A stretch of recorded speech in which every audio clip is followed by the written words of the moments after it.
Greetings and welcome, everyone. It's All You Can Geek Moviecast, episode 366. I'm one of your hosts, Jim Gass, joined by Mike Sneedy. What's up? Corey Feinsod. Hello. And Tony Korkanakis. Boom! Spooky edition. Yeah, welcome everybody to our Halloween episode. We are going to do our top 13 movies of all time. Scary movies. Scary movies. Scary slash horror. Scary slash horror, because it doesn't have to be scary if it's horror. You could find it funny. So, that's coming up in this podcast. We compiled a list. We weighted it by points in order that Checked we it twice. Yes. In Multiple place, times, actually. Wait, actually, there were you've four mixed up eyes. the holidays, man. There were 4 eyes on the list. So, 4 eyes. There were 4 sets of eyes on the list. Oh, A Nightmare Before Christmas. So, there you go. Honorable mention. All right, let's get the box office. Talk about Happy Death Day, Blade Runner, not doing well, The Foreigner, It, talking about horror movies, and The Mountain Between Us. Those are your top 5. What the hell is Happy Death Day? It's a little bit of a the horror number one movie in America. It's basically some girl gets killed, and she plays that day on repeat until she doesn't get killed. Yeah. I guess. So until it's she doesn't a get Groundhog Day. killed. Yeah. It's also her birthday. Yeah. Okay. So that did 26.1. Blade Runner, which is not doing well in the box office, 15.5. I don't know how much more they could have really expected from it. Like, I don't know what It's they were very thinking. niche. I mean, Yeah. from what I can see. Yeah, it's true. I mean, it does have a pretty good cast. So, I don't know. Sure. But we talk about star power, and it doesn't draw anymore, so. The Foreigner. The stars have Foreigner, faded. It, and The Mountain Between Us. That's your box office opening this week is Saw. Well, Jigsaw. The reboot of the Saw series after 7 movies. So wait, this is a full reboot. There's no such man. thing. It's a refresh. I'm going to call it Well, a refresh. that's what I'm saying. Is it within the same universe? Like Yes. the same plot, the same characters? Like it's not. It's within the same universe. It's not Okay. a remake, or it's not going back in time. I don't think. No, it's a refresh, from what I understand. The fuck is a refresh? Like, they're trying to breathe new life in the same They movies. renamed it Jigsaw instead of having Saw 10, 12, Saw 8. 15. Okay. That's it. Okay, Yeah. so it's just a different moniker. That's We'll all. call it a Okay, refresh. great. I think a refresh Okay. covers it. All right. I'm all right with the refresh. All right, so that's your box office. Rebranding. is Rebranding. probably That's the good. best. That's good. Clear Pepsi. Yeah, Pepsi Clear. Coke, new Coke. Yeah, it won't last long. Let's see here. I don't have any of the movie news open, so I'm going to get into that while we're talking. Why do I have 360? Well, I mean, there's a whole shit show, and the floodgates have been opened. And Well, yes. We can talk about... Wow, yeah, there's a lot to talk about. First, let's just kick it off with the most important thing of the last week and a half. The Harvey Weinstein situation, which is just unbelievable what's been going on in Hollywood for 20, Decades. 30 years. Yeah, I mean, Jesus. There's not much more you can say. Like, more and more people are coming out on this, like, the stories. And not to get me wrong, like when I say the floodgates are opening, I'm not saying that's a bad thing necessarily, but you have to imagine that there are opportunists out there as well that are going to be out there. And it just stinks because then those people are getting thrown in with people that are actually affected. And so you got to give them as much, sympathy as the rest of these people. But there's going to be some people out there who are just trying Sure, that's going to be the get case. famous. But you have to treat every case with, Yeah, I mean, seriously. you have to give them the benefit of the doubt. Yeah, and in then this you have to- situation, you can't be like, well, I'm little. I mean, we had a big long talk about in Slack, I guess, about both ways. Many sides. It's Many unbelievable. sides. I think it's appalling what's been going on, and I'm glad it's coming out now, and people are calling them out. And I mean, that's the thing is we got to rebuild this. Well, the going on difference is the calling out because people kind of assumed this was happening all the time, but no one talked That's about it. the crazy part. Well, it took like a figurehead what like do this you guy think these doing it for producers so do? long that I that's what the think they thing produced is. a movie. Yeah, well, Apparently, I'm And wrong. what I'm else? apparently, I'm naive in my stance that I feel like they should produce a movie. and the other thing that's sort of troubling about this is this has spotlight because these are famous people. Think about every other industry in the world. Well, it's coming out like crazy now. This is going to extrapolate out. It's everywhere. And it's not that it hasn't different. been. It's not just Hollywood. I'm sure. Obviously, right. Nobody said it was. Find the same thing. I'm glad but this is the point of like this is what Hollywood can like stars can do is they can inspire people to actually come out and do this. Right, but the point of this is that people who are celebrities, who are big name, who are millionaires, if not richer than that, are saying that we were victims of sexual harassment and abuse. So now the average person, the average whatever, it could be like, wow, it happened to me, it happened to them. Like, and wow. The sad part is that it took this long because it needed to build up as many people as it did. Because people have been talking about this for decades. They just didn't have a voice because there wasn't enough people behind them. Now that there's just people coming out like every day, every hour, it's somebody else is coming out to support this. That's why it's happening now. But like again, we've been saying people have been mentioning it, people have been trying to speak up about it, but they just get shot down, and who knows, people are trying to cover it up and things like that. So it just took until now. Like there was a breaking point, and now is when it's happening. Yeah, it's crazy because you read how like was it Seth MacFarlane made a joke at one of the award shows where he's like, and now now that you got this award, 5 women don't have to pretend to be attracted to Harvey Weinstein. Yeah. And just like, everybody at the time thought it was just a burn. It's like, that was intentional, like fully intentional. And then I just read this other article. Who was it? Came out. She said, there's another actress that basically said something on the red carpet, and basically after that she got like blacklisted from like a lot of studios because she tried to give people the heads up, like, hey, Weinstein invites you up to a hotel room, don't take it. Like, just straight up. The response from a lot of people, like, I mean, this getting more graphic here. I mean, we have an explicit rating, just so we know, but getting more graphic, like, I mean, there's one actress came forward today talking about how he just showed up in her room and was masturbating in front of her, and then when she reported it, they said, "Oh, that's just Harvey." Yeah, and that's ridiculous. Now, the thing that I don't even know I mentioned it in the Slack, but the thing that I find just absolutely ridiculous above all. I mean, included with all this stuff, is that he actually had it in his contract at, Weinstein Company, that as long as he paid out of pocket any legal fees regarding himself, he was immune to being, like, fired. So all these things that got swept under the rug, like the whole Rose McGowan thing, because she settled for $100,000 out of court. Yeah. He didn't get in trouble for it because he paid it out of pocket, and the company didn't have to incur any losses on his behalf. So that's why, like, They basically publicize it or anything. Yeah. Right. Exactly. So like the company itself was complicit in it, and it just seems like the other week, for some reason, people just had enough of it. It was like, yep, this is fucking stopping. Do we remember who or what was the first thing that came out that started it? I don't even remember. The big one was Rose. The New York Times. But no, the New York Times article for Ben Affleck. There was a guy who saw his story. Yeah. At NBC, he's like, I have this story on Harvey Weinstein I want to do. It's at NBC, and he's at NBC. They're like, okay, go with it. And then he brings it to them, and like, we're not running this. Right. Yeah, and then they try to cover that. That was over 10 years ago, but the New York Times picked it up, I thought, right? They did finally. They published it recently. So yeah. And that did start it, and then the Rose McGowan thing just. And once that came out, then people started saying, "Hey, I'm part of this," and so forth. And again, the floodgates are opening, and now you hear about all these crazy things that have been happening in the industry, which is, it's good to bring that to light. Getting it out, and it's hopefully cleaning it up. That's the good thing about this. The only good thing coming out of this is. And the thing is, like, people knew this shit was happening. Like, everybody, in deep down, I think we all kind of knew, like, things like this were happening. Right, but like, you just kind of don't really think about it because. Well, you don't imagine it's that bad either. I mean, like, everybody knew the joke about like the casting couch and stuff like that. Like, yep, okay, you sleep with me, I'll get. There's a reason why there's like. Right, exactly. But to the point where it's just like. Straight up, I'm going to assault you and do things against you. Right. Assault, I mean, I'm not right. The first thing, like the casting couch. Okay, look, I'm not saying I would do it, but I understand the people that would partake in that. I mean, it's mutually beneficial. Like, I'm not approving it. I'm not saying whatever, but I can understand that. That's consensual. Yeah, I mean, the other thing, all this stuff, that's non-consensual. Like, fuck that. That's. Yeah. Well, that's the thing is, like, when it gets to the point where, like, they say, like, you're not going to do it, someone else will. Where's that line? Right.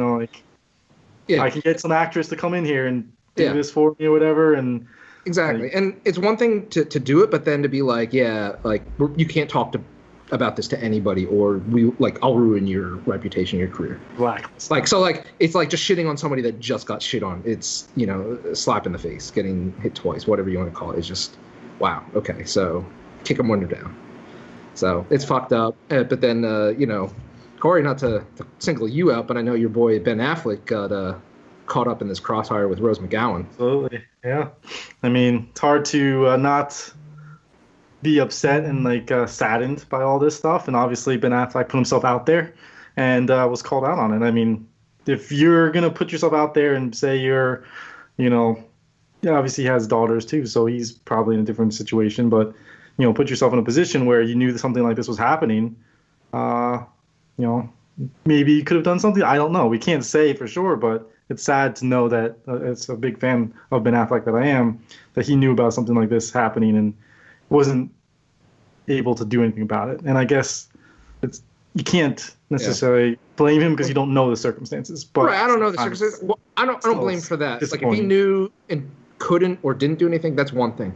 But I personally dislike how he came out appearing to be like an ally to women or champion to women and stuff like that. Well, again, his situation he's in now, you don't know where he's in his life now compared to when he was then. And again, what we do is we kind of just dismiss things that we feel we don't have any control over sometimes. And so he may not have thought about it in a while, and then he only got caught. I mean, well, he only got caught because he tried to pretend like he was. Yeah, it would have been better if he just didn't say anything. I can't say he's pretending. I mean, he could totally be on the side of it. I mean, it's the same he could, but I mean, guy tried to whitewash his own history. I mean, scrub out the slave owning stuff. What does that have to do with that, Tony? His character? I mean, I don't know. Maybe that's not one thing that's not related to the other whatsoever. It speaks volumes to his character. You don't agree to do a show that says, "Hey, we're gonna look." The only thing it talks about is that he's worried about public relations. That's it. Don't talk about that one family member, please. Just scrub that out. Yeah, I mean, we all have a family member we'd rather not mention. Well, don't agree to be on a show then. I mean, I don't know. Who knows? I think I mentioned in Slack. I have no idea about my family history. I was adopted when I came over, and if they did the research on my ancestry and I found out that I was right, but would you agree to that? Would you sign a contract that said, "Yeah, we're going to do this"? I mean, if you didn't know, maybe. Well, then you can't complain about it afterwards. Sure, I can. It's my family. Yeah, I mean, you're going to promote it later with your face on it. Why wouldn't you want to be able to control what's out there? I mean, I think that's a human reaction to that. I don't know. That's not a human reation. That's a scumbag reaction. Oh, come on. I know you guys love to rail on Ben Affleck. It's he puts himself in bad positions. And there's that other thing with Jason Momoa where he's a piece of shit.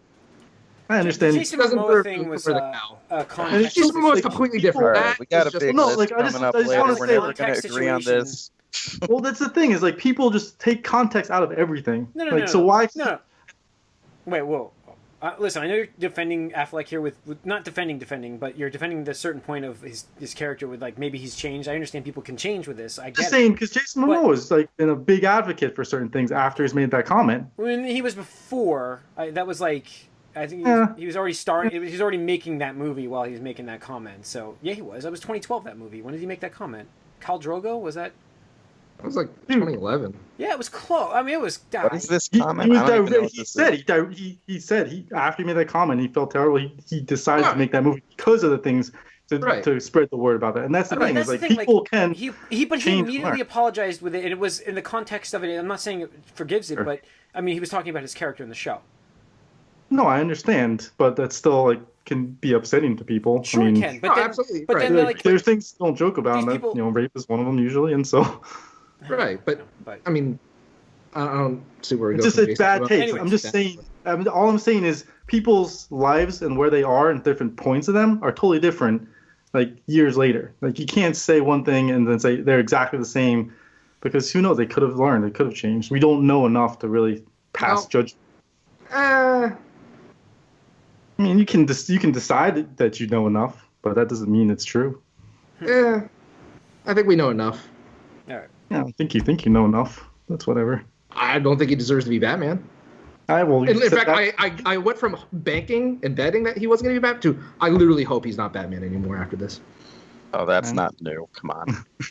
No, I didn't care. I didn't care about him either way. I said he was a decent part of the actual Batman v Superman. Now I really don't think he deserves to wear the cowl at all. God, all right. I mean, I don't know. I don't want to say something that somebody said.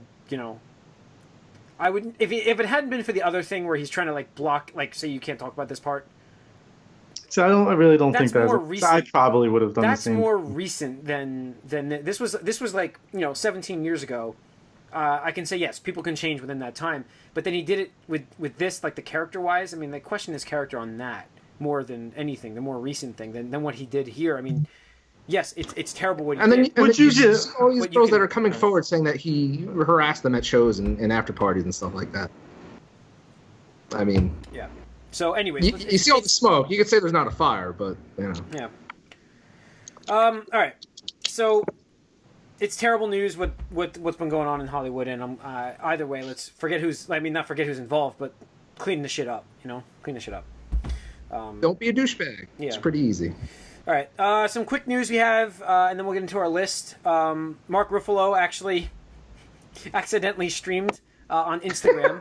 The first 15 minutes of Thor Ragnarok. Did you see Tom Holland's? Did you see Tom Holland's remarks on Twitter? I didn't see that. Can I please have a script for Infinity War? Ruffalo leaked 15 minutes of Ragnarok because they're so afraid of Tom Holland leaking the script for Infinity War. Really? Yeah, he kept saying stuff. That's why. Yeah, he's not allowed to have a script. And in fact, Ruffalo was the guy that was joking about it because he kept doing that. He's like, nah, he can't say anything. Yeah, because I know they kind of give Holland a lot of shit because he's a kid. Yeah, he always he started saying tons of stuff, and everyone's like, yeah. What was it? You can't say these things, man. Shut up. Yeah. What's his name? Hawkeye. Doctor Strange. Benedict Cumberbatch. David Cumberbatch. Benedict Cumberbatch is he's on an interview with him, and Tom Holland starts saying things. He's he just starts looking at Tom Holland, and he stops, and he's changing this. He didn't say changing the subject, but he's let's talk about this instead. It was just an amazing interview. You could just see it. And then Ruffalo came out and started covering his mouth, Tom Holland's mouth. I'm and then he did this, which is hilarious to do this on Instagram. He's screaming 15 minutes at the beginning of the movie, and it was it was running on his phone, and everybody's you got to watch it, and it took him a long time to realize it was not. It was it was streaming.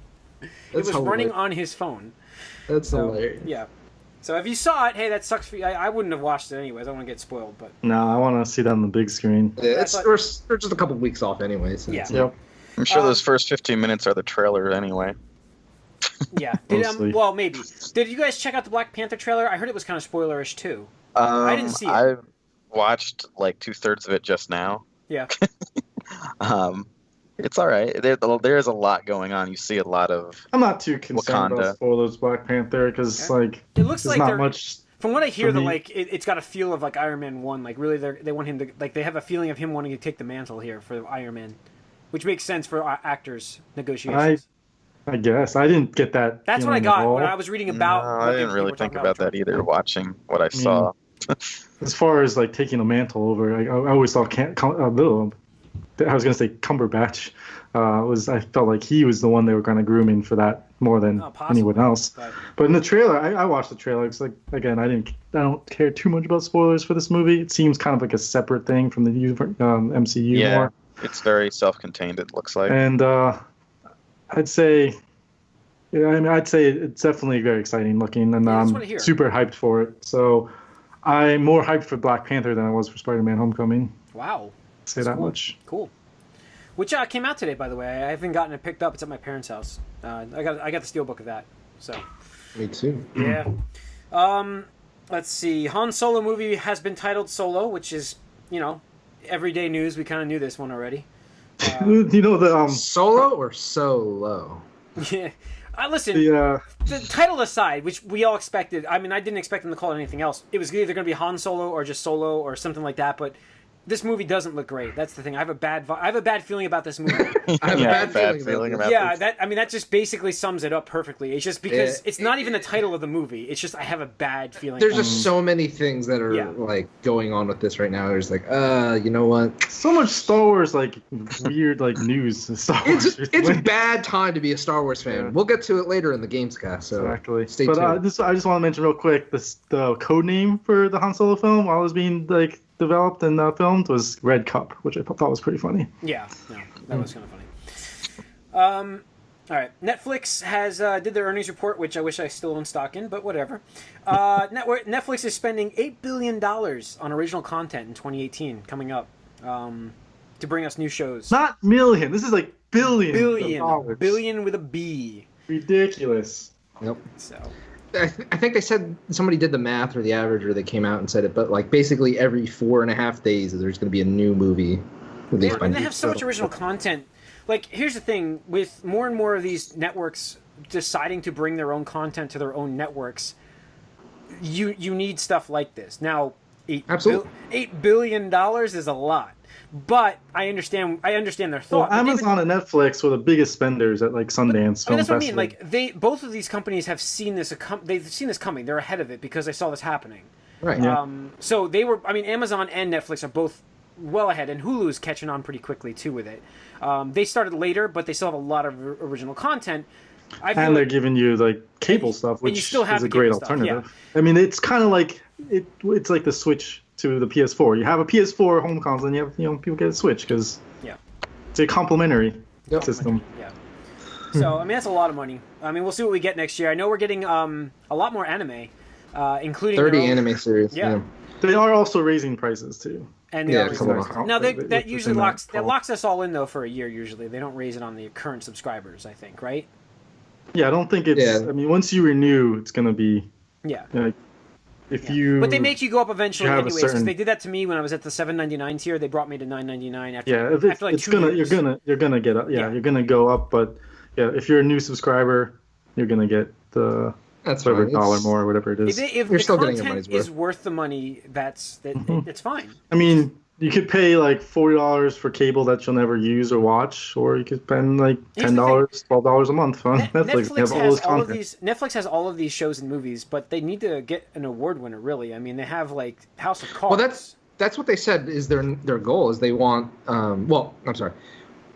Somebody from Amazon was like, we want the next Game of Thrones.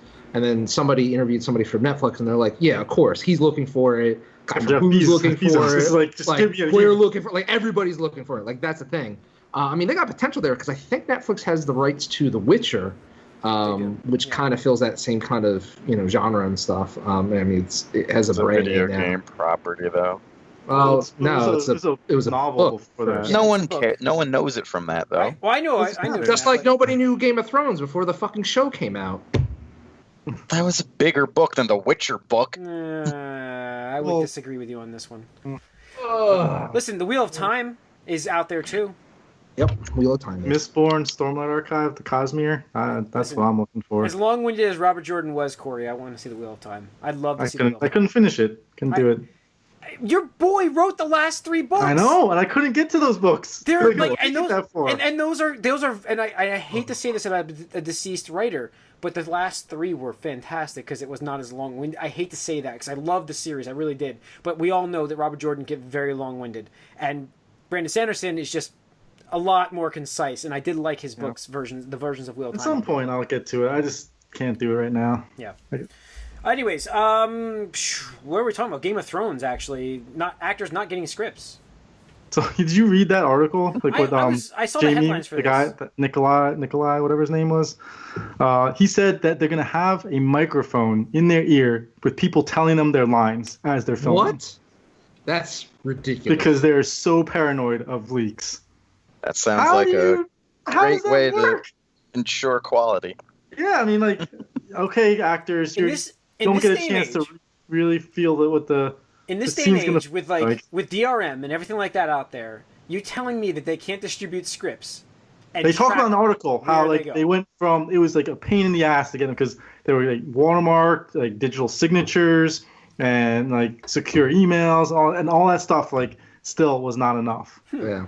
Well, I mean, the thing is, basically, he says like if you leaked your script with your watermark on it, you were going to prison. Yeah. I mean, the thing is, part of it is technology, but the other part is, these actors and celebrities just, opening their mouths, and it always gets out. Around. Like, how many people come in out of their house or something? Like, even how, what's his name? Jon Snow got pulled over by the police, and he's like, all right, this could go one of two ways. I can take you down to the station, or you tell me if, you live in the next season. He's like, yeah, I'm back. He's like, on your way, Lord Commander. It's just like, I'll see ya. On your way, Lord Commander. And I remember reading that article. That was good. So I think it's interesting. I mean, the actors, I think most of them can pull it off. I mean, if you think about it too, part of it you get like a natural reaction. I mean, a lot of these actors have been playing these characters for years, so for them to get those lines like at the moment, like they were like whatever. I'm not saying it's going to work out, but I think it's an interesting thing. The shock like the shock of being stabbed and realizing your character is dying at the exact moment they're actually dying. It might be kind of cool to watch. I didn't think about it that way. That's actually one. I'm sure that they would be prepped. The way that sounds is just like the actual lines is what they don't. Yeah. I'm sure they'll still do like a million cuts and stuff like that, but like. But it's going to be live during it. They're not going to pre-read. You're not getting a script to review and go over it, which is kind of weird. And that's probably also why it's probably why it's going to take so long to come out. Yeah. Production-wise, it's going to take very long for production. All right. Take 70 million. Yeah, let's do our list, guys. This is going to be let's do our top 13 Halloween scary horror movies / good horror scary, I don't know, good movies for October to watch. We compiled this list together. Let me give you the how we did this. Each of us listed our top 13 movies in order that we wanted them at the number one. And the number one movie would get 13 points down to 1. And then we tallied these points up, and that's how we made our top 13 compiled list from all 4 of us. So there are movies that we all have that we have maybe have loved that didn't quite make this list. I would like to give everybody a chance to shout out at the end for a movie that didn't quite make it, but let's honorable mention. Yeah, honorable mention. So let's talk about, if you see a 13, it doesn't necessarily mean it was number 1. But like for instance, I'll lead it off with Shaun of the Dead, which happened to be my number 1, but it got 13 points. I was the only vote for it, but I love that movie. I really do. It's a great film. I mean, I can rewatch that. I do love the way I did this list is like stuff I can rewatch over and over again. Like that's the stuff that I can. Yeah, I mean, I like Shaun of the Dead too. It's funny because to be honest, I didn't even think about that movie compiling my list because I was thinking more like intentional scary or horror. Like this, even though it is a zombie, type flick, like I consider this more of a comedy. Sure. And I'm not saying you're wrong for including it, but that's just my. Oh, it definitely deserves to be here. Oh yeah, no, absolutely. But that's just like why I didn't include it in my own. I absolutely would agree that anybody interested in any type of horror thing this should be included. Because you can see different ends of the spectrum. Like you can see the super serious, like intentionally like scary movies, and you can see like, hey, we can have fun with this and make. And you laugh, do feel for the characters. Oh yeah, you they still are do. in danger, and you're absolutely. Yeah. Yep. Yeah. At number 12. Well, these are all tied for the top 11, but at number 12 is Psycho. The original? I'm assuming not the Vince Vaughn one. Yes, the one from the 60s with Anthony Perkins. Nice. Yeah. Okay. It's the first movie with like a big spoiler at the end where like Hitchcock was like, "Don't let your friends tell you about how this ends" or whatever. It was it's just the psychological horror more than others, and I think that's what Hitchcock did best. It's true, yeah, and it's just iconic. You have that whole sound effect of music, the stabbing in the shower, the bait and switch, which a later movie sort of does later on with the bait and switch. Sorry, yes, I caught that. I was yeah. Who's the protagonist? Who's going to last the whole movie? Who knows? Yeah. So and it was interesting, especially I saw it in a film class myself. It was the first time I saw it, and there's a lot going on in the movie just mentally, and it was my favorite horror movie personally.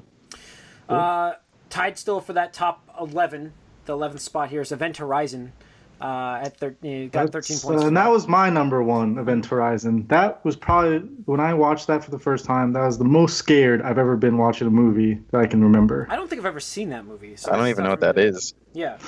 It's Lawrence Fishburne and Sam Neill. of Jurassic Park fame, I guess. Most people know him from that. And they basically are taking a reconnaissance ship, because they developed this new technology that basically lets you jump really far. And a ship tested it out and basically jumped to hell and back. And so they go and investigate that.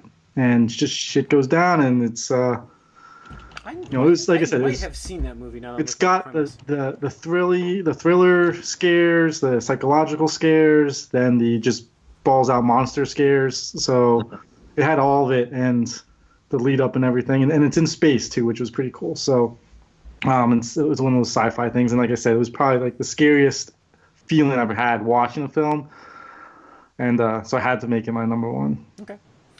All right. Next up would be Jaws at number 10 on this list. 15 points it got from us compiled. So there was a couple of votes for this. Just fell off my list. I was thinking about it. It was on my list for a little bit. Then a couple things just bumped it off. Yeah, it was lower on my list. It was, I think, 10, 11, something like that. Yeah. It was way up on Mike's, but yeah. So I mean, it was 2-ish, I think. Yeah.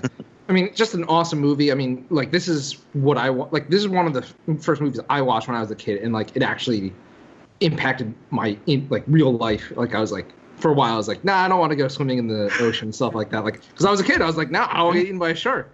Which is just crazy. I mean, the impact that movie had just on sharks in general is good and bad, because it brought It was the first summer blockbuster, also. Yeah, it was. Yep, definitely. And that movie was rated PG, I think, too, because there was no PG-13. Yeah, I think so. I'm not sure, but yeah. I mean, it had it was a good plot, good story, one of the characters. Best posters, in my opinion. Oh yeah, one of the most iconic posters of all time. Well, and soundtracks. The theme song, like the da-da. Yep. Yeah, I mean, Psycho and Jaws, the themes got exactly. me high on my list. they made a fish in water scary, stalkish, kind of scary. I mean, it's crazy. All right, number 9, Exorcist with 15. It was tied actually for 9 and 10 here with Jaws for 15 points. So yeah, Exorcist. Very. I guess pretty scary movie, right? This one? You can count this one? Yeah, I mean, it's heralded as one of the scariest films of all time, I think. I think so. Yeah. I remember hearing about that, yeah. I don't think I've ever seen this one, so I'm not a big horror movie fan for those ones. Yeah. Oh, I'm not either, but this is another one I saw in a film class. It's number 5 on my list, and this is probably the, pure scariest movie I've maybe watched all the way through. You have to be... To really feel real scared, you have to either have grown up in a religious background or be somewhat religious to sort of get into why it's so messed up what happens in this movie. But it's still pretty scary. I can go over to silly and on rewatches when you're older. Yeah, right, these days. But back then it was I mean, I watched this in high school in a film class too, so it wasn't then, but it wasn't now either. So it was somewhere in the middle, and you do laugh at some of the horrible things the girl says to the priest when she's possessed. That's become, a little bit of a joke. Mm-hmm. But there actually there's one legitimate jump scare in the whole movie, which is what most people consider the scariest part in the movie, because there wasn't jump scares all over the place back then in the 80s. And they just put one in here, which is mostly more of a mental type of scary movie. So that's when those can be effective, not all over the place. And so I think it's just for a reputation. And then you look into all the stories about production and how weird things happened on the set too, and how bad it was. It's got a big legacy. Exorcist, I think, is one of the scariest movies. Oh yes, absolutely. Anything else to add, guys? I mean.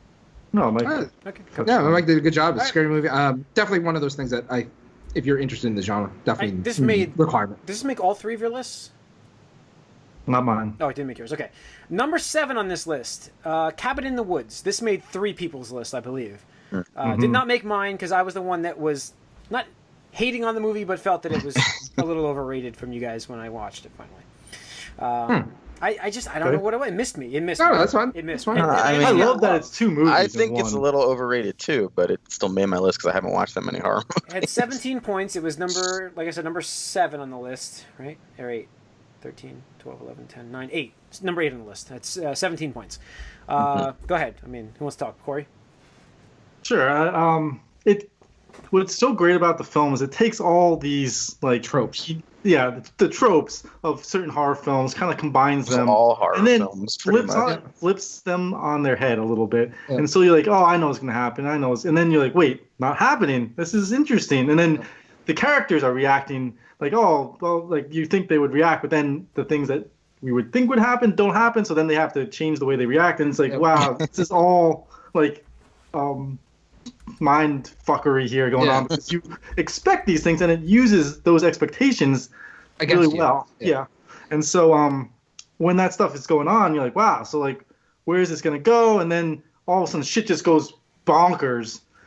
And it's hilarious because it's like you realize, wow, this is not just happening here, it's happening everywhere. Yeah. It was a cool twist. Yeah, the thing I loved about, in addition to what Corey's saying, just the way the movie ends, even though I'm not like a fan of probably like the last third or quarter, whatever you want to say, I did not expect that. It was not even within the realm of like, yeah, this is probably going to be one of the outcomes. Like, there's no, like, oh, okay, cool. Yep, we did that. And it was cool. I'm not saying I want all my horror movies to do it, but it definitely stood out. It did something completely different. It's like, yeah, it gives purpose to like these stupid things that happen. Like, so now wait, I'm rooting for these people, but now I'm not rooting for them. Yeah. Like, wait, what? I'm sort of rooting for them, but not really. Yeah. It's sort of like there was a lot of funny deaths in this. There was one really funny death in this, I thought. The movie. It's sort of like a love letter and criticism to like all horror movies. Yeah, it is. Yeah, Sure. It is. Absolutely. I think it pokes fun. You know, it's like, I think it has a lot of Evil Dead soul into it as well. Yep. Which is why I love Cabin in the Woods. Like, love it. All right, number 7. If I say the number twice, I'm sorry. I'm doing this backwards. Number 7, The Shining, at 18 points, tied for 18 actually. Number 7, tied for 6th and 7th. The Shining, made everybody's list. Did it make everybody's? Did not make mine. It would be. It was my 2 or 3. It did not make mine. Didn't. I thought you put The Shining on your list. I'm sorry. So it made a high point on Mike's and my list, I guess, to get it up here in the standings. So I could see that. Listen, this is one of those movies that I do actually watch every October. This is one of those that like really. Yeah, I mean, there's some like this list is actually compiled pretty well. Like, and I listed my top 13, but it doesn't mean I watch all of those every year. Like From Dusk Till Dawn, I don't think I've seen that movie in forever, and that didn't make this obviously tally, but it's on my list. But this is one of those movies that I do end up rewatching almost every Halloween. I don't know, just something about it. Yeah. It's a classic for me. No, absolutely. I can totally understand. It didn't make my personal list, but I respect it. Yeah, I think it's King awesome. Yeah, I think so. I think that was more of my drive. I mean, Jack Nicholson's such an iconic character in this movie. Like so many references. So many references. So many references with that. I mean, The Simpsons mocked it. I mean, come on. Yeah. And you go into a hotel and you look down the hallway, like that's the Shining hallway. That's the first thing. I think I said that. I said, we said that in your comic. Because there was no one. Yeah, there was no one in our hall, so I'm like, it's like Shining out there. Yeah.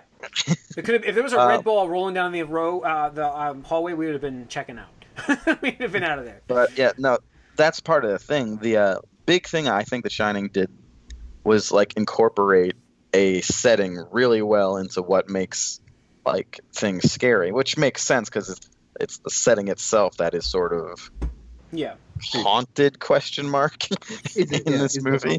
I also the reason why this was my number 1 first, I dropped it to 3 because I don't find it so much scary as funny now, because a lot of Jack's antics I find just hilarious in this movie. Yeah, it's also like again what we talked about with Exorcist is the day and age we live in too, and how many times you've seen it, and what we're exposed to nowadays just sums up. It's mild, you know. Yeah. But it was definitely iconic and moved the genre forward. And it's definitely good use of a setting, like better than most, I would say, in a horror movie. Oh yeah.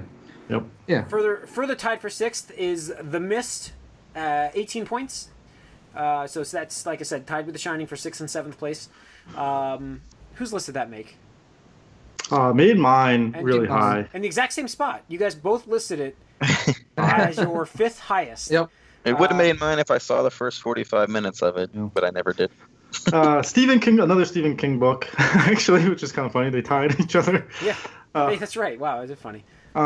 This one here, like Tony mentioned it first, because I didn't even think about it, and again, like sometimes you're just going through movies and you just like you don't even think about films and stuff, and then you realize, oh my god, that was such a great movie. Yeah.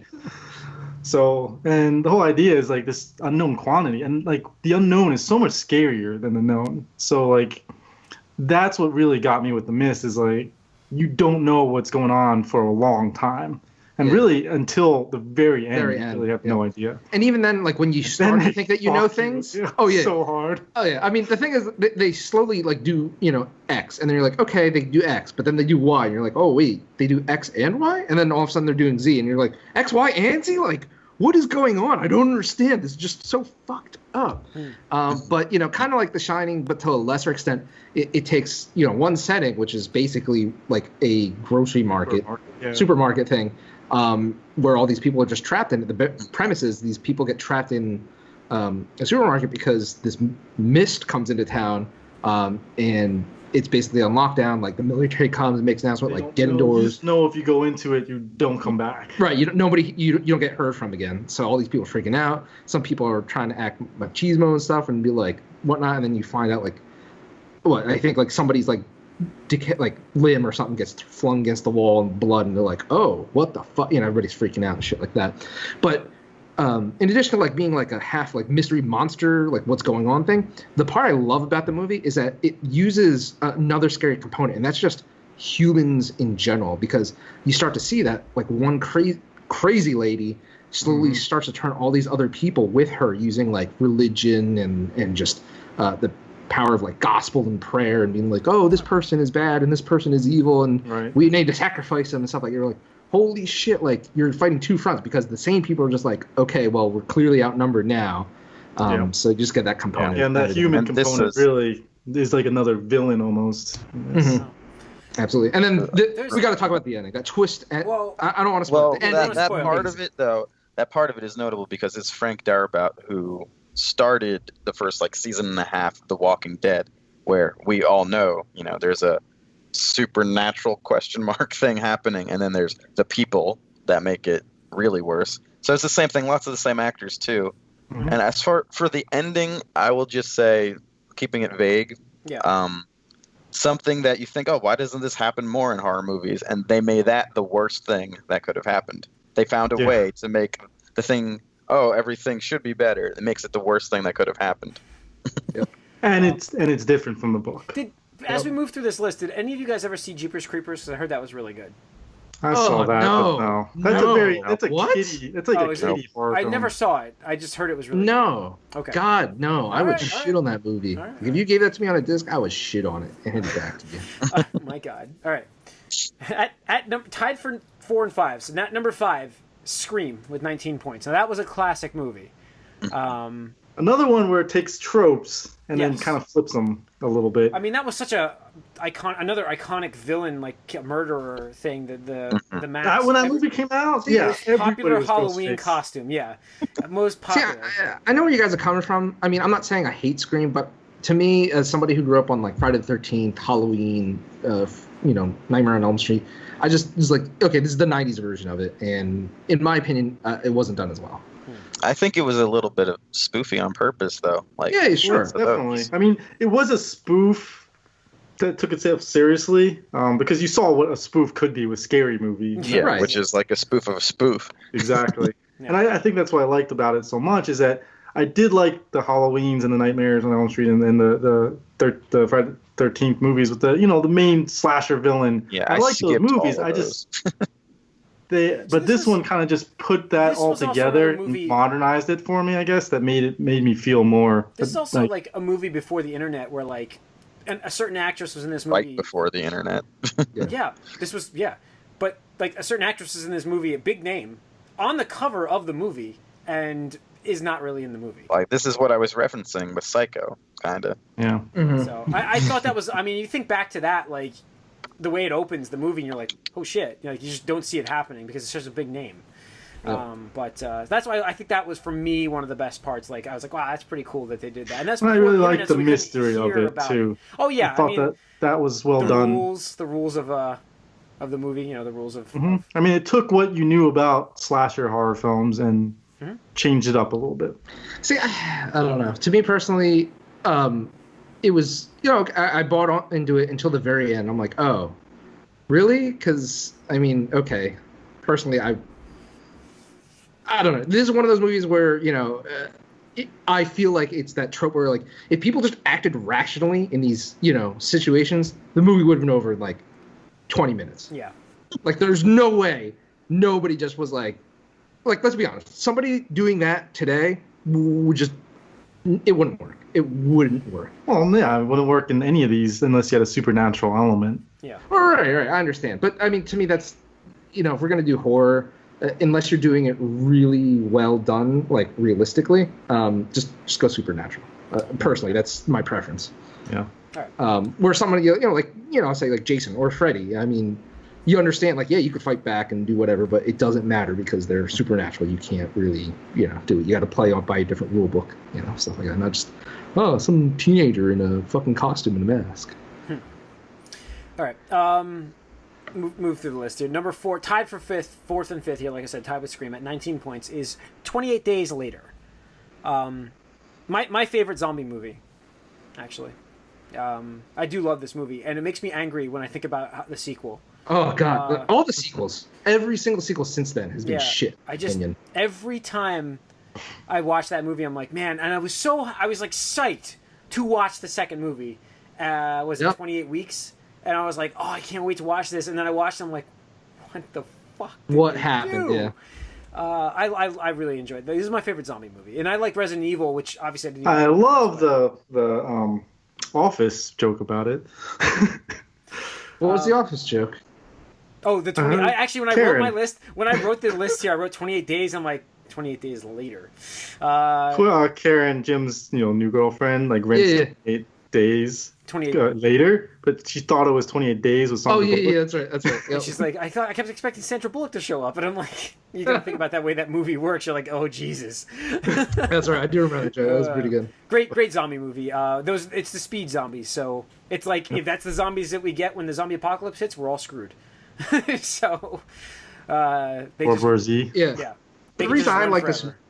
Yeah, the reason I like this movie so much, and I'm not going to definitively say it was the first film to have done it, but at least to my memory, it was the first film that like took the concept of what a zombie or infect, or whatever you want to call it, and kind of evolved it to where it wasn't just like a bite or something, but it was really like DNA, like any kind of contact with this stuff would just fuck your day up and turn it grounded it in reality more. Right. I think I like that more. Like I've watched The Crazies. Infected with rage. I've seen the movie The Crazies. I've seen a couple of these kind of movies where it's more about infections, like quarantine. Viral infection. Yeah, quarantine. Absolutely. I forgot about quarantine. Yeah. See, there's a couple of them on here that I do like those movies actually, and I don't like horror movies, but I do like something about right. That. Yeah, right, because it's a different type of horror. Mm-hmm. This is but 28 Days Later, it was just an awesome all around from start to finish. I felt like this does it best. Yeah. Yeah. So. Absolutely. All right. At number 3, tied for number 2. Actually, this is a tie, which I don't think Corey's gonna be angry for this tie. Descent at 22 points. This is like one of Corey's. You constantly talk about this movie. Yeah. No, I mean, I'm claustrophobic. Oh yeah. So it's about these women who go on like this spelunking trip or whatever, and you get like all character types or whatever, but they go down and basically get trapped in the caves and can't get there, and they're trying to figure out how to get out. And then there's creatures down there that they have to deal with. And so the fact that it's in a cave, they're trying to find a way out, like that's one of like my biggest fears, like being trapped in a cave, no way. You have no idea how to escape the cave because the way out is no longer available to you. You just have to go deeper, and you have no idea what's in there. And then you start hearing things, and like you're losing light. I mean, all those things combined just make it one of the like scariest films out there. Plus, again, we mentioned it, the human element where people start turning on each other because they feel they have the best plan, or they feel like they should be following you, or they should be doing this way or that way, and so they just start infighting, and that just doesn't help them at all to survive down there. And just you want to speak on it, Tony? Yeah, no. You did a great job summarizing. I'll just touch that. I really like the premise, the idea of it, because it really does take that, again, going back to the myth, the fear of the unknown, because, whenever you go into like a deep, dark cave, I mean, there's always in the back of your mind through these types of movies and stuff, and fiction in general, it's just like anything could be down here, like anything, because it's unexplored, it's uninhabited, whatever. And just anything that does live down there, I mean, it's obviously going to have a natural advantage over you because they're used to the dark. Right, they survived in this, so you're just at a natural disadvantage. But you add this supernatural element where it's just like do or die, live or die, just death-defying stuff. It's just crazy. And just even like the cover art, I remember seeing the cover art, I was like, wow, that's like the box art is just so, you're like, what the fuck is happening here? And it looks like a skull head or something. Is that the one to think about? Yeah. The one thing I do want to mention too is the ending, because there are two endings. There's a happy ending, and then there's a not so happy ending. Yeah. And if you're gonna watch this movie, I feel like you should watch the true ending, which is takes you back. Yeah, it's not necessarily happy. And I think that was really cool. Like that. And unfortunately, it's kind of sucks for everybody. But I just thought that was a great way to end it because of the way that this whole thing went down in any case. But yeah, definitely watch it the way through. I just did a tally. This was not a tie. There was no tie for second place, just so you all know, even though I mentioned that. At number 2 on this list, definitively, because I just checked the tallies. At 28 points was Alien. It made 3 of our lists, not just 2. That's the difference. So high up in most lists, I think it was middle of the road for me. Corey, I think you put it up at 4th, and Tony, yours was 2nd. So, Mike, you never saw Alien? No. Really? What? Oh my god! What? Mike, you know what, Mike? You've never seen the original Alien? You should everything watch, from the 80s and 90s when I was little or like not even born. I was too afraid to watch, and by the time I would have, I never watched them. You really should take the time to watch that movie. I think that's one of those movies that is worth. You should watch that movie. Like, it holds up as well. Yeah. I mean, because of the way it is. I mean, it's a great. We're talking just Alien, not Aliens, which is great, but not a horror movie. I know. I mean, I've seen other people do reviews on it. I have an idea about it, but I never watched it myself. And now, Corey, I would like to say that I do have this movie now. Ooh. Because I actually heard it was very good.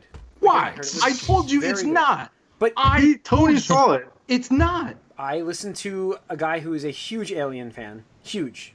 And hated Prometheus, hated it, but he loved this movie. He said it was an Alien movie. Okay. I want you to watch that movie. I want you to watch that movie. Watch it. I want you to watch it. I clearly got it at a nice discount, so I got it. I don't care. Jim, you fail to understand. Part of it, yes, is the cost factor. The other part of it is the time factor. I'm saying that is not worth the other part is whatever supporting hours. Something that you do not want to exist anymore. Right. Exactly.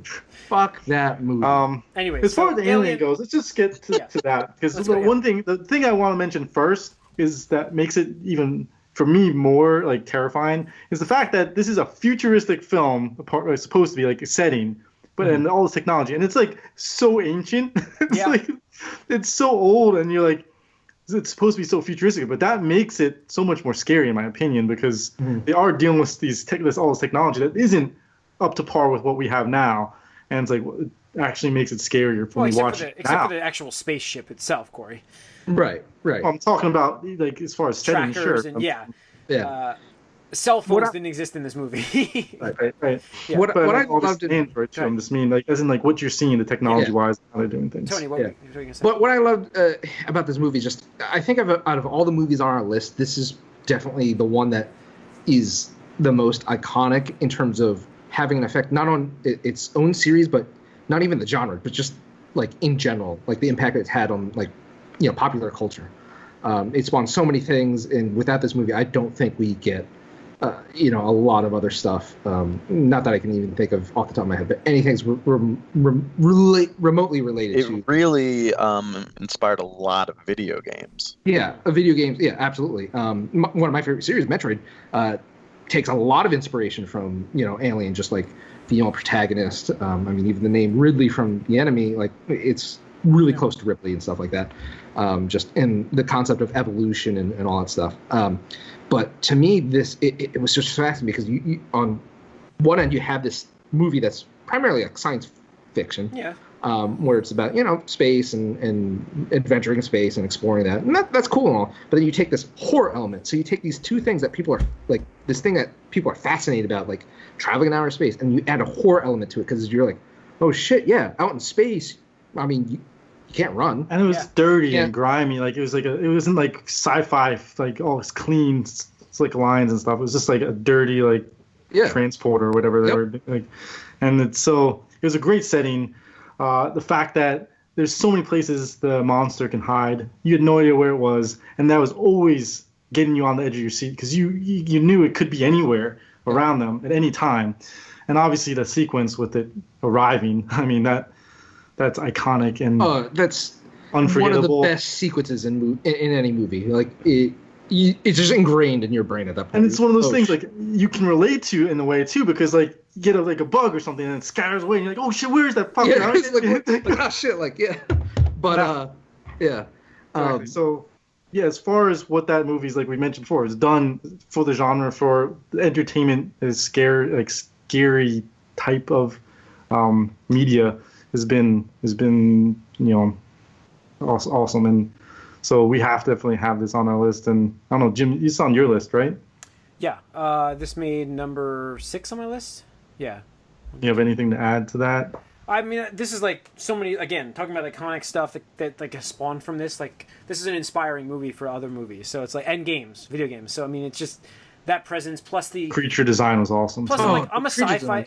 I'm a sci-fi fan, and I'm not a horror fan. But like this movie, like mixes it perfectly, and it makes it like jump scares, thriller, tracking. Like where is it? You can't find out where. You just don't know what the hell's going on for most of the time. Yeah. And then even the twists. I mean, I'm not going to spoil it because. Yeah, and then even taking 1979, this was made, and getting like a creature.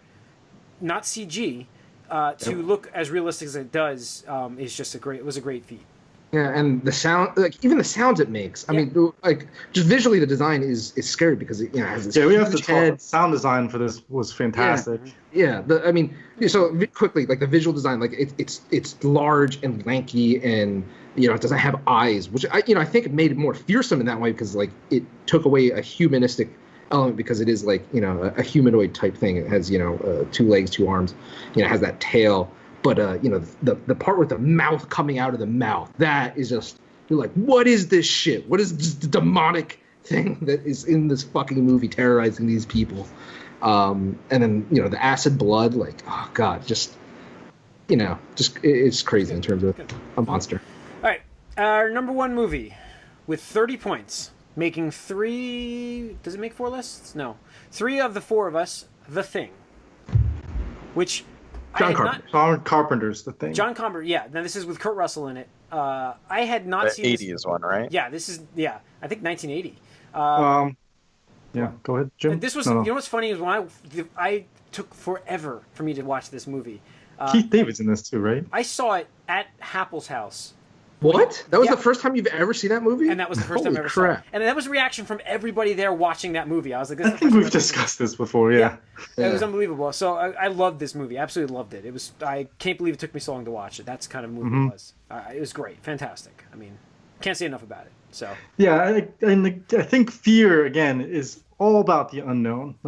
And we talked about in The Mist, we talked about in Descent, that human element too, where you don't trust anyone at any time because they could potentially be the villain or the monster or whatever. Yeah. So hold on, I'm sorry, real quick. For people who have not seen this movie, I just want to quickly summarize the plot.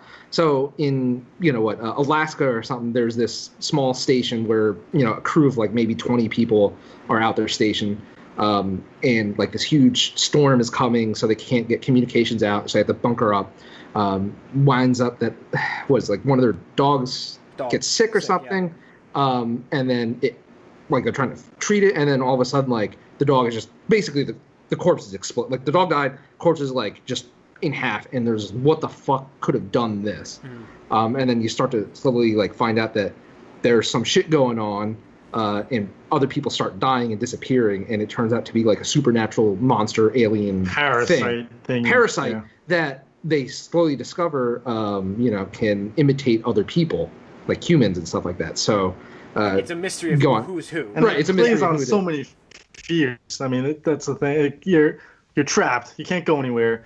There's this thing that's like invading your body, yourself, and that like the fears there is just like you don't know who you can trust. And again, with the human stuff, it's how can you trust people that you have known for so long when there's this thing that's imitating them, and then I don't know so long, but then you have no way to escape it. You have no way to get out. And then if you do get out, how can you be sure that the thing's not out there with you? I mean, it's like it really plays on all these different fears, which is fantastic, and which makes it hit on all the marks of a great scary film. And it's gory too. There's a lot for the time as well. It's pretty graphic. Oh yeah, one of the things I particularly love about this movie is, again, this is 1979, 1980, whatever it was, 80s, and there's no CGI. Everything you see in the movie is a practical prop. Like they had to create these things and use them, and they look so awesome. I mean, maybe now with like Blu-ray quality, you could probably see some hokey type stuff, but I mean, up until then, it still holds up really well. Yeah, just all the effects it does, and the again, going back to monster design, I mean, you never see it in the same form, which kind of adds to the just unknown. You're like, okay, again, it's like, all right, it's X, and then it's like next time you see it, it does like Y. You're like, wait, I thought I had this figured out. It's like, no, no, you're sorely mistaken with what you think and what is going on. But like Corey's going on, just like, so one part it's survival, but the other part is like, okay, I love the element where it's like, in a real life reaction, situation, everybody like, all right, we got to group up, we got to stay in pairs or something like that. But this movie actually explains a good element where like it could be unadvantageous to do that, because it's like, well, if I pair Corey, you're like, oh yeah, let's go out to the shack together and get like gasoline or something like that. It's like, is Corey really my friend, or is this the creature trying to lure me to the shack so he can fucking kill me? Because that's literally what happens in this movie. People start being paranoid of each other and causing distrust, and some of it is founded, and some of it is just people looking after themselves. But yeah, it's a great movie. And then even the ending, it's again one of those iconic things where it leaves it kind of open to interpretation, where till this day people are still kind of debating on what it meant and stuff. And Kurt Russell does a great job in this movie. Kurt Russell is the man. It's 1980s Kurt Russell. He's on his game. Kurt Russell. Yeah, that was his prime. That was like A+. Yep. On his game, Kurt Russell in 1980s. And again, we're talking about 1980s. We're not talking about the recent prequel that they made on this movie, The Thing, Whiteout, or whatever it was called. That wasn't as good. There's also like a 50s version too. Oh, was there? We're talking about the 1980s one. So yeah. All right. So that's our top 13 movies. I wanted to give us a minute here to do a shout out for a certain movie. Tony, do you want to pick one from your list and give a shout out for it? Honorable mention? Let's see. I'll give my shout out to Saw. Saw. Because it made it like halfway on my list. It was just one of those things where I think it kind of, again, I'm not 100% sure on this. I'm not a big horror buff, but this movie to me was the first thing that did a, like, let's play a game where it's just like a death trap. Yeah, it was really thing. Fucked up. Yeah. Right, we're just like okay, I could sort of see this happening if everything played out perfectly, but I'll buy into it because it's a work of fiction. But just the element of hey, this thing is happening and whatnot, and it's just again human conflict and distrust and all this other crap. It just came out. And I had no expectations. Saw it, was awesome, and then you have the famous ending where you're just like. That twist was ridiculous. Oh my god. You're just like, oh my god. Oh my freaking god. Yeah, that was cool. It was a very cool movie. Corey? I'm going to shout out one that was a little further down on my list. I just want to shout out for Don't Breathe. That was it? Yeah, Don't Breathe, I think. Yeah. That was like last year, right? Yeah, last year. I like what it does is it kind of makes you follow the villain, like almost the villains of the bad guys of the movie, and like the good guy of the film in a sense is kind of becomes the monster.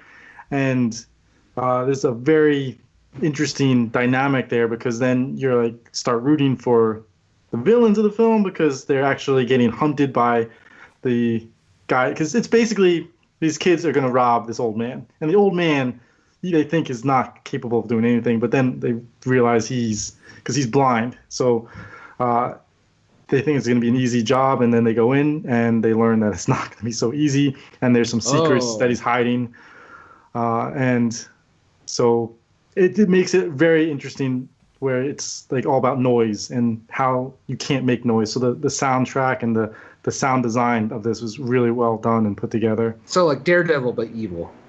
In a sense, but at the same time, you're like, they are invading his home. Like, was this based off of like a real life thing? Because I could have sworn I read a news thing where like I don't this know. guy got... I'm not sure. I couldn't say for sure if it is or not. It might have been, because there was something. I remember an article on like this dude that basically like he kept getting robbed, and finally he got tired. Like he reported the police, all that stuff, and then he finally like literally created like a death trap scenario where he's like, "Yep, okay, I'm gonna pretend I'm going out. Like I'm gonna make sure that like people in the neighborhood think I'm out of town or something like that." And like camped in his house with like a gun and stuff like that, and waited for these teenagers to show up to rob his house, and I think like shot them real horrible. So I don't know. It sounds like this movie. It definitely could have taken inspiration from a real life story, because it's very grounded in reality. It's not like a supernatural horror or anything. So it's well done, well put together. Definitely has got that thriller and intensity to it. Okay, Mike. I'm gonna go with Nosferatu, the only original. Yeah. Yes. It's a silent movie, actually. And certain that guy was actually a vampire.